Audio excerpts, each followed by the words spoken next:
네, 오늘은 7월 7일 수요일이고요. 함께 기도하고 요한복음 5장 5절부터 18절까지 말씀 함께 나눕니다. 사랑의 아버지 하나님, 베데스다 연못에 38년 된 병자를 찾아오셨던 우리 주님처럼 오늘 우리가 이 말씀을 들으면서 또한 우리의 모든 죽어있던 것, 병들었던 것이 주님과 새롭게 살아나는 그러한 놀라운 은혜로 함께하여 주옵소서. 예수님의 이름으로 기도하옵나이다. 아멘. 자, 요한복음 5장 1절. 그 후에 유대인의 명절이 되어 예수께서 예루살렘에 올라가시니라. 이 말씀도 다른 공관복음에는 없는 말씀이죠.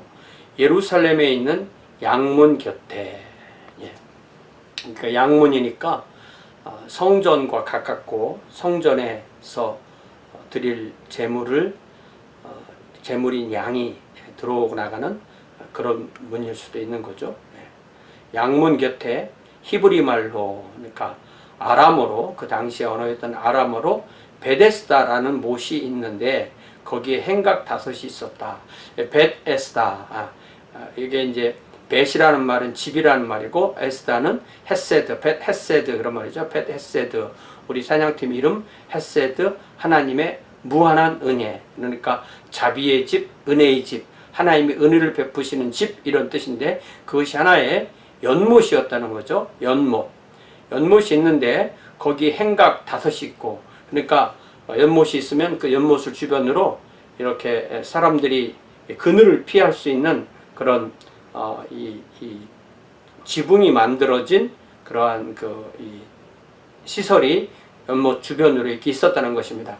그 행각 안에 많은 병자, 즉 맹인, 다리 저는 사람, 혈기 마른 사람들이 누워 있다. 그러니까 혈기 마랐다니까 이게 이제 오늘날 우리로 말하면 뇌졸중에 의해서 그 중풍으로 몸을 잘 움직이지 못하는 그런 분들을 의미하는 거죠. 물의 움직임을 기다리니 이는 천사가 가끔 못에 내려와 물을 움직이게 하는데 움직인 후에 먼저 들어가는 자는 어떤 병에 걸렸든지 낫게 되밀어라. 우리가 간헐천이라고 말하는 그 어떤 온천 같은 게 있잖아요. 거기에서 물이 밑에서 이렇게 뿜어 올라오면 그 기운으로 병이 낫기도 하는데 그런 간헐천의 형식으로 하나님께서 특별히 병을 낫게 하는 그러한 은혜를 이 연못을 통해서 베푸셨던 것을 알 수가 있습니다. 자, 많은 환자들이 거기에 누워 있었는데 100명이 될 수도 있고 200명이 될 수도 있는데 거기에 어떤 한 사람을 우리 주님께서 주목하십니다. 거기 38해 된 병자가 있더라. 그러면 이 사람은, 만약에 이 사람이 10살에 이런 병이 걸렸으면 48세가 됐을 것이고 이렇게 되는 거죠. 38년 동안 이 병으로 몸으로 움직이지 못하고 있는 거죠. 예수께서 그 누운 것을 보시고 병이 벌써 오랜 줄 아시고 이르시되 내가 낫고자 하느냐. 당연히 낫기를 원하기 때문에 거기 있는데 우리 주님께서는 그의 의지를 물어보십니다. 병자가 대답하되 주여, 물이 움직일 때에 나를 못에 넣어주는 사람이 없어 내가 가는 동안에 다른 사람이 먼저 내려가나이다.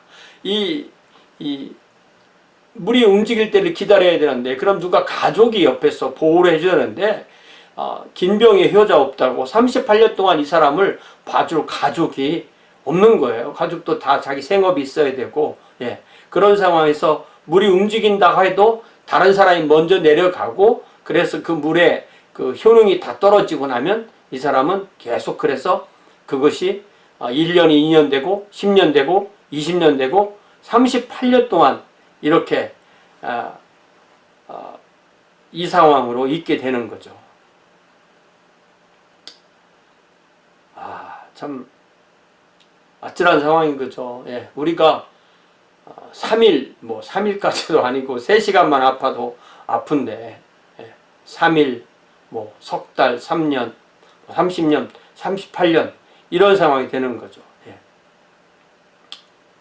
그런데 예수께서 그 정도의 대화를 나누신 후에 예수께서 이르시되 일어나 내 자리를 들고 걸어가라. 그러니까 이 사람은 연못이 물이 움직일 것만 기다리고 있었는데 그 모든 우주를 창조하시고 모든 죄인을 위해서 죄를 대속하시고 모든 병을 치유하시는 하나님이신 예수님께서 그 사람과 만나주시고 그 사람과 대화하시고 그의 눈을 바라보시고 그에게 말씀하시기를 일어나 내 자리를 들고 걸어가라 하는 이 한 말씀에 그의 모든 문제가 다 해결이 된 겁니다. 그 사람이 곧 나와서 자리를 들고 걸어가니라. 그러니까 우리는 다른 것에 집중해서는 안 되고 우리 주님께 집중해야 되는 것입니다.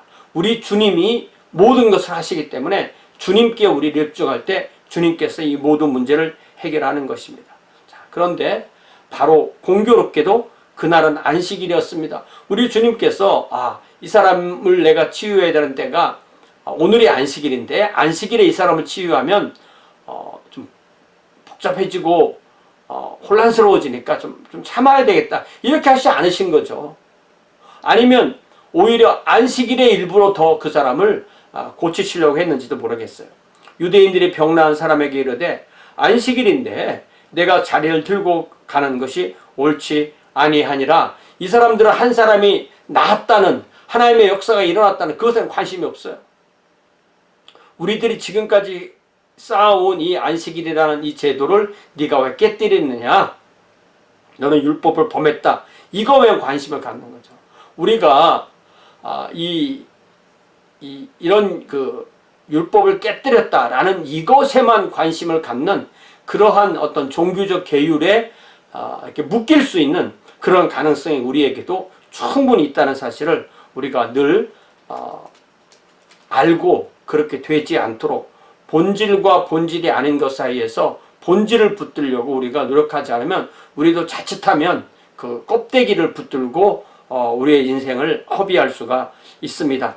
대답하되 나를 낫게 한 그가 자리를 들고 걸어가라 하더라 하니 그들이 묻되 너에게 자리를 들고 걸어가라 한 사람이 누구냐 하되 고침을 받은 사람은 그가 누구인지 알지 못하니 이는 거기 사람이 많으므로 예수께서 이미 피하셨습니다. 우리 주님께서는 이 사람에게 은혜를 베푸셨고 이 사람은 그에게 말하는 그 바리새인들보다는 자기에게 병을 낫게 해주신 예수님의 권위에 의해서 그들에게 맞설 수 있었던 거죠. 너희들은 나를 고치지도 못했지만 내는 그분의 말씀을 듣고 이렇게 나왔기 때문에 그분이 일어나서 자리를 들고 가라고 했기 때문에 나는 그분 말씀을 따라간 거다 이렇게 말씀하신 것이죠. 그 후에 예수께서 성전에서 그 사람을 만나 이르시되 이제 그 사람은 자유롭게 걸을 수 있고 성전에서 예배를 드릴 수 있으니까 성전의 뜰에서 그 사람을 만났겠죠. 예수께서 성전에 그 사람을 만나 이르시되 보라 내가 나왔으니 더 심한 것이 생기지 않게 다시는 죄를 범하지 말라 하시니. 이 사람이 만약에 20살에 죄를 범했으면 지금이 38년이 지나면 만약에 58세 이렇게 된 거잖아요. 이게 얼마나 참 힘든 상황을 그동안 살아왔습니까? 그래서 우리 주님께서는 보라 내가 나았으니 더 심한 것이 생기지 않게 다시는 죄를 범하지 말라. 모든 병이 죄의 결과는 아니지만 어떤 병은 죄의 결과일 수가 있기 때문에 우리 주님께서 그의 앞날도 말씀해 주신 것이죠. 우리 그리스도인도 주님께 은혜를 받았기 때문에 앞으로 우리가 죄와 멀리하며 살지 말라는 말씀과 같은 것입니다. 그 사람이 유대인들에게 가서 자기를 고친 이는 예수라. 이제 분명히 예수님이 그러신 것을 알았기 때문에 예수님을 명확하게 전하게 된 겁니다. 그러므로 안식일에 이러한 일을 행하신다 하여 유대인들이 예수를 박해하게 된지라. 그들은 자신들이 기다리던 메시아에는 관심이 없고 자신들이 그동안 구축해온 이 안식일 법이라는 것을 깨뜨리기 때문에 그 예수를 어떻게 하면 더 박해할 것인가 그 연구만 하게 되는 거죠. 예수께서 그들에게 이르시되 내 아버지께서 이제까지 일하시니 나도 일한다. 우리 주님께서 자신을 분명하게 드러내시면서 내 아버지께서 일하시듯이 나도 일한다 이렇게 말씀하십니다.